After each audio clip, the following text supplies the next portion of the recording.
I'm going to read out a piece from the Times. It stated the 17th of June. Apologies for that seagull.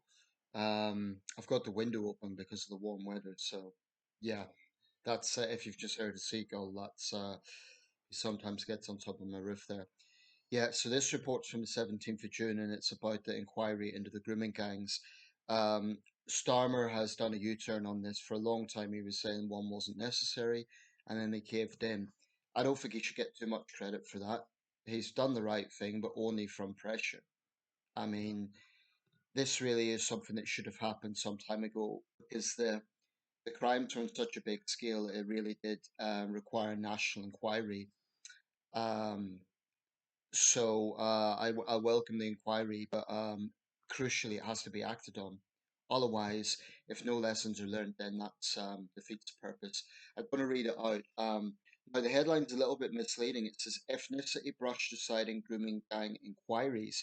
That implies that the inquiries are brushing that issue aside. It's actually found that issue is brushed aside. So really, the headline should be ethnicity brushed aside, fines grooming gang inquiries. I'm just putting it out there. I think that's a misleading headline. Landmark report reveals authorities used flawed data to dismiss concerns. That's the report. And if you're wondering, the picture above is Keir Starmer meeting Chief Darcy Dixon of the Bears Paw First Nation at the G7 summit in Canada. So this report is by, bear with me, it's a little bit lengthy, but I think the details do matter. This report is by Fiona Hamilton and Matt Daffin. Disproportionate members of Asian men have been responsible for child sex grooming gangs, but successive governments and authorities have failed to address their crimes for fear of being branded racist or raising tensions, a landmark review has found. A report by Baroness Casey of Blackstock found that flawed data was used repeatedly to dismiss claims about Asian grooming gangs as sensationalized, biased, or untrue, while an institutional view persisted that there was an overwhelming problem with white perpetrators when that can't be proved. An accurate assessment of the ethnicity of grooming gangs was impossible because the data was not recorded for two-thirds of perpetrators, as police were discouraged from doing so by local authorities due to fear of raising tensions. This is an important point, and I'll come back to it. However, a close study of police data in Greater Manchester, West Yorkshire, and South Yorkshire, where ethnicity data was better recorded, found that Asian men were overrepresented. Casey pointed to a culture of denial that meant governments, police, local authorities, and other institutions had avoided the ethnicity issue for fear of appearing racist, raising community tensions, or causing community cohesion problems. Casey also found that a significant proportion of live police operations into grooming gangs involved suspects who were migrants and asylum seekers, although details were scarce as she did not want to jeopardize investigations. The group-based abuse of girls is a continuing problem, Casey's report warned. It said that data from 2023, estimating about 700 recorded offences, was highly unlikely to reflect the true scale of abuse still being perpetrated. Vet Cooper, the Home Secretary, accepted all 12 of Casey's recommendations, promising an overhaul of rape law, making it mandatory for police to record the ethnicity of perpetrators, and quashing criminal convictions of victims where they were criminalised instead of protected. She issued an unequivocal apology to grooming victims, admitting they had suffered despicable crimes and had been repeatedly let down, as she described Casey's findings as damning. Casey's review said the police should be mandated to collect ethnicity and nationality data for all suspects in child abuse, sex abuse, and criminal exploitation cases. Authorities held an ambivalent attitude to teenage girls who were too often judged as adults, leading them to become criminalised for offences they committed while being groomed. Remember, some of these victims were as young as 14, 15 years old. Victims criminalised for offences such as child prostitution should have their criminal convictions expunged. Just on that point, it's pretty appalling. Actually, I'm not convinced any woman of any age should be criminalised for sex work in of itself. But a child, that is forced into that, it's abhorrent. It's almost a Victorian mentality that they would be criminalised. An overhaul of rape laws was needed to introduce mandatory rape charges for all adults who had sex with 13 to 15-year-olds. Taxi licensing laws were tightening because men were continuing to use them to prey on vulnerable girls. A lot of the perpetrators were involved in that business. Ministers should commission research into factors behind group-based child sexual exploitation, including online offending and cultural aspects. Cases independent audit, ordered by Sir Keir Starmer in January, pointed to a collective failure by successive governments, police, local authorities and other institutions to turning over, address the issue. In an exclusive interview, she told the Times that she felt rage for victims who were still being failed and that the issue needed national grip. She concluded that a national inquiry was needed when she found only Oldham had volunteered to hold a local inquiry. Of all the towns impacted, it was only Oldham that done that. Everywhere I went, I found people saying, "Oh, we don't need an inquiry," she said. She has recommended the national inquiry should last no longer than 3 years. Casey did not set out which areas would warrant their own inquiries, but said that data in a report would make it obvious where redress hasn't happened. It suggests there could be more than a dozen local inquiries, although opposition parties have said up to 50 areas may need to be looked at. Farmer promised that the inquiry into grooming gangs would have full powers to go wherever it needs to go as he defended his U-turn on holding it. However, Kimmy Badenoch, the Conservative leader, accused the Prime Minister of a total failure of leadership and of wasting months before being dragged into this position. Casey concluded that more than a decade after the Times reporter Andrew Norfolk revealed the widespread abuse of white girls by predominantly Asian men, there was an appalling lack of data on ethnicity and crime recording. Ethnicity data was missing for victims in nearly two-thirds of grooming cases, her review found. In many cases, the ethnicity of abusers was omitted because police forces were discouraged from publishing the successful conviction of perpetrators due to fear of raised intentions. This was detrimental because it discouraged other victims to come forward. A study of 323 suspects in Rotherham found 64% were of a Pakistani ethnic background, despite making up just 4% of the population. In Greater Manchester, 54% of suspects of child sex abuse were of an Asian ethnicity, more than double the proportion of the general population. In West Yorkshire, 35% of the suspects were of Asian ethnicity compared with a ratio of 16% in the county's population as a whole.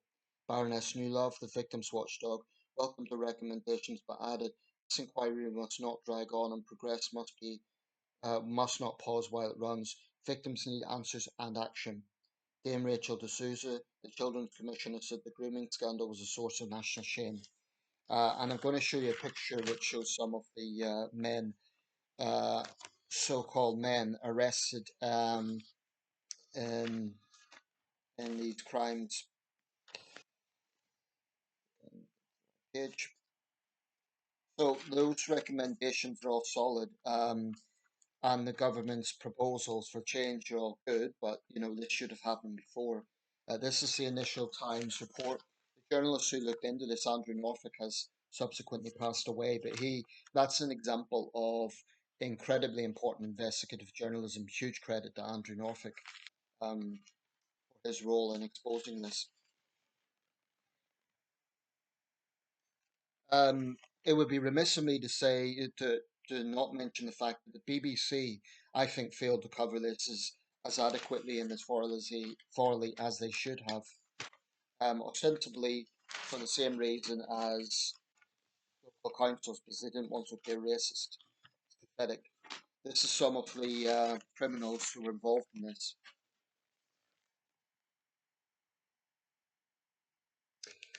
These wicked men preyed on vulnerable girls. I mean, this is one of the worst crimes this country's ever experienced, collectively, and it's, excuse me, while I put the paper together, I'll just put this aside for now. So, yeah, the inquiries are very important. Excuse me, the findings are very important. Um, but, it shouldn't have taken this long. Like so much in this country, it takes investigative journalism to force change. Um, I know there's populists out there who've latched onto this. I'm not going to say their names, but there's people who deserve a lot more credit than they've got. I think Andrew Norfolk is one such person. Um, what is very striking in this is what people have been saying all along. that yes, ethnicity has been a role, and yes, a politically correct fear of, causing social tensions or offending people due to perceived racism absolutely, absolutely held back justice. Now, the lesson from this should be that local authorities shouldn't be guided by political correctness, they should be guided by public safety and safeguarding of victims. That should be the absolute priority. Why is recording ethnicity important? It matters because it then gives us the information of data in order that the problem can be addressed. So, for instance, the fact that British Pakistani men, I mean, we keep hearing British Asian men. That's not conflated. That's lumping in British Chinese, British Indian men with British Pakistani men, but it's quite specifically British Pakistani men have been overrepresented.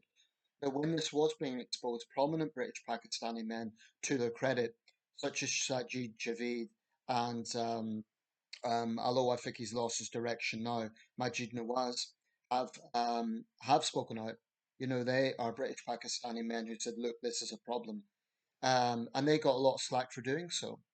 They were accused of pandering to the far right. This is one thing I really dislike about the left. Yeah, the far right's a problem, but they immediately get into this knee-jerk thing where any discussion of race must be pandering to the far right. Where you have a specific problem, it has to be addressed. Now, no one is saying that it is only British Pakistani men that are involved in grooming. There was a high profile case in Glasgow where all the perpetrators were white, but there is an overrepresentation here. That's irrefutable. And victims deserve justice. A lot of these men have been jailed for very long time. But if this is to be prevented from happening in the future, or at the very least, if it's to be greatly minimised, then the police shouldn't be guided by what local authorities are saying because they're jittery on political correctness. The police should take up the Home Secretary's recommendations, um, in fact, her orders, from what I could tell, to record the ethnicity of perpetrators. And I would argue actually across the board, in other crimes as well. This isn't about stigmatizing British Pakistani men. Most British Pakistani men are normal citizens, they're not involved in this behaviour. But I would respectfully say to those guys, if you think that you're being vilified or being tarred with the same brush, you can't ignore the facts. British Pakistani men are overrepresented in these crimes. That's just a reality. There is a problem there. In many cases, they saw their victims in a racist way. They looked down on them because they were poor white girls, and often they came from broken homes. Um, they may have had some issues with offences, that were then made it difficult for them to go to the police. But I think the idea of criminalising a 15-year-old girl for prostitution is outrageous. It's a Victorian mentality, and it's outrageous. There's actually echoes here of the Savile scandal in the sense that on that scandal, girls were scared of coming forward because they were told not to kind of insult an institution in the BBC. This isn't quite the same context. Same situation of victims being afraid to come forward for fear of being stigmatized. So I hope something can come out of this inquiry. Um, every man who's involved in this, it's a wicked, evil, destructive crime, and they should serve years behind bars. It's not a small thing. It's a destructive, evil crime. Because any sort of sexual abuse, especially at a young age, can have reverberations on the victim throughout life. So I hope the victims can find a way to rebuild their lives, and I hope all the men involved in this are arrested and punished. But as a future thing, even today, I hear left wing people saying, "Oh, you can't talk about race. It's not, you know, a perpetrator is just a perpetrator." Well, no one is saying it's only British Pakistani men, and no one is saying there aren't white perpetrators. But the difference is when it's a white perpetrator, that is generally reported. When the perpetrator is a British Asian, British Pakistani specifically, then the authorities get nervous about it. There should be a consistency. The irony is this thing about wanting to avoid communal tensions. Ironically, it could actually increase tensions by not reporting it, because then people get angry. They think there's a cover up, because effectively there is. So actually, it will increase tensions by covering it up and by not being transparent. I've never really went with the argument that transparency somehow leads to tensions. If anything, transparency should reduce tensions, or at least not. I don't think it makes it worse. I think it's an important thing. So from now on, what should happen is when these crimes happen, hopefully there'll be less of them now, but when they do happen, the perpetrator, whether they're white, Asian, black, whatever they are, that has to be reported as a matter of transparency. Of course, due process is important. It doesn't mean that if someone's been arrested, they're automatically guilty.